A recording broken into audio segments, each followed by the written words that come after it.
नमस्कार। पता है, हर देश ना अपने लोगों से कुछ वादे करता है, कुछ बुनियादी कस्में खाता है।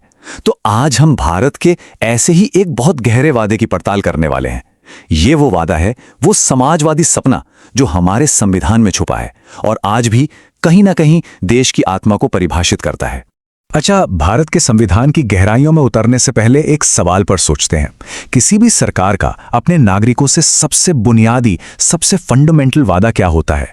क्या सिर्फ सुरक्षा देना, आज़ादी देना, या फिर इससे भी कुछ ज़्यादा गहरा है? बस यही सवाल आज की हमारी पूरी बातचीत का सेंटर पॉइंट है।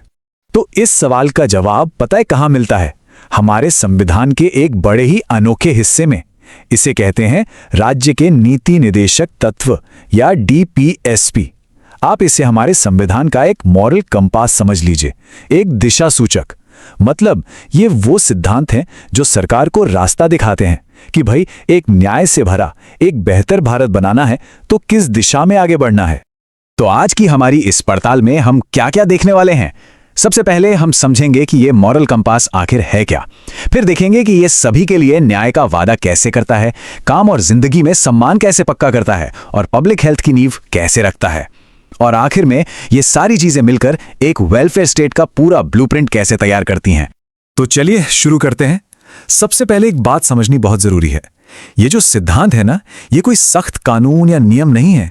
इन्हें आप उन मार्गदर्शक तारों की तरह समझिए जिन्हें देखकर देश की सरकारों को अपनी नीतियां बनानी चाहिए, अपनी दिशा तय करनी चाहिए। और इन सभी सिद्धांतों का एक ही बड़ा लक्ष्य है, भारत को एक कल्याणकारी राज्य बनाना। अब ये कल्याणकारी राज्य या वेलफेयर स्टेट होता क्या है? इसका सीधा सा मतलब है एक ऐसा देश जहां सरकार की सबसे पहली जिम्मेदारी अपने हर नागरिक को सोशल और इकोनॉमिक जस्टिस यानी सामाजिक और आर्थिक न्याय दिलाना हो। मकसद ये कि कोई भी पीछे न छूट जाए। तो इस ब्लूप्रिंट का जो सबसे पहला और मजबूत पिलर है वो है न्याय। और देखिए, जब हम यहां न्याय की बात कर रहे हैं तो इसका मतलब सिर्फ कोर्ट कचहरी के फैसलों से नहीं है। इसका मतलब है समाज के हर लेवल पर हर किसी के लिए बराबरी और हक। इसी को लेकर है हमारा आर्टिकल 38। ये साफ साफ कहता है कि स्टेट की यानी सरकार की ड्यूटी है कि वो एक ऐसा सोशल ऑर्डर बनाए जहां हर किसी को सोशल, इकोनॉमिक और पॉलिटिकल तीनों तरह का न्याय मिले। और इससे भी आगे जाकर इसका मकसद है इनकम, स्टेटस और मौकों के बीच जो बड़ी बड़ी खाइयां हैं उन्हें भरना। इसके बाद आता है आर्टिकल 39, जिसे अक्सर इकोनॉमिक डेमोक्रेसी यानी आर्थिक लोकतंत्र की बुनियाद कहा जाता है। जरा सोचिए, इसके पॉइंट्स कितने पावरफुल हैं। ये कहता है कि देश के जो रिसोर्सेज हैं वो कुछ लोगों की तिजोरी में बंद होकर ना रह जाएं, बल्कि उनका फायदा हर नागरिक तक पहुंचे। ये equal pay for equal work की बात करता है और साथ ही मजदूरों और बच्चों को शोषण से बचाने के लिए एक सुरक्षा कवच भी देता है। और न्याय मिल तो जाए, लेकिन उस तक पहुंच भी तो हो।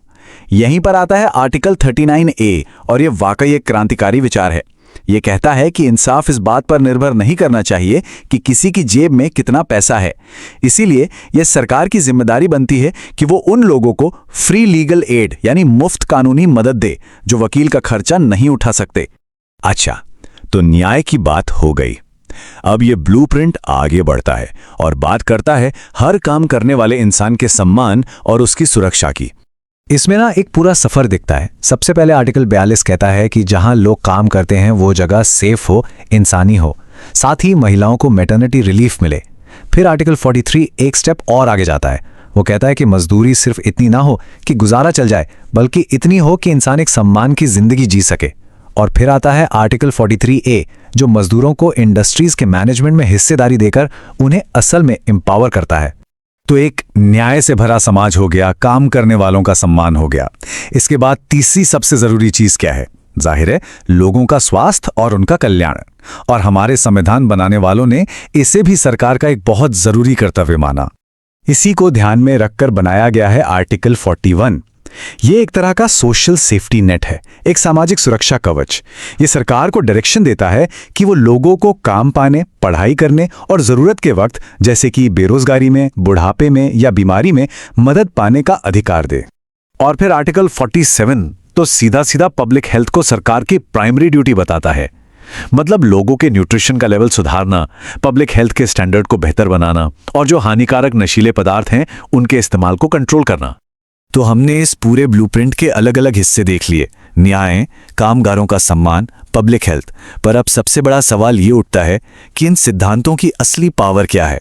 और यहीं पर कहानी में एक बड़ा ही इंटरेस्टिंग ट्विस्ट है, वो ये कि इन शानदार सिद्धांतों को लेकर आप सीधे कोर्ट नहीं जा सकते। मतलब ये कानूनी तौर पर एनफोर्सेबल नहीं है। तो क्या इसका मतलब ये हुआ कि ये सिर्फ अच्छी अच्छी बातें हैं, सिर्फ सुंदर विचार हैं? नहीं, बिल्कुल नहीं। इनकी असली ताकत कानूनी नहीं बल्कि मॉरल और पॉलिटिकल है। ये वो चश्मा है, वो पैमाना है जिससे हर सरकार के काम को देखा और परखा जाना चाहिए। ये हमारे संविधान का वो वादा है जिसे पूरा करना हर चुनी हुई सरकार की सबसे बड़ी परम जिम्मेदारी है। तो अगर हम इन सभी सिद्धांतों को निचोड़कर देखें तो इनका मकसद क्या है? इनका अल्टीमेट गोल है एक ऐसा समाज बनाना जहां इकोनॉमिक इक्वालिटी हो, जो कमजोर हैं उन्हें प्रोटेक्शन मिले, देश के रिसोर्सेज का बंटवारा फेयर तरीके से हो और सोशल जस्टिस सिर्फ एक नारा बनकर न रह जाए बल्कि जमीनी हकीकत बने। और आखिर में ये सारी बातें हमें एक बहुत बड़े सवाल पर लाकर छोड़ देती हैं।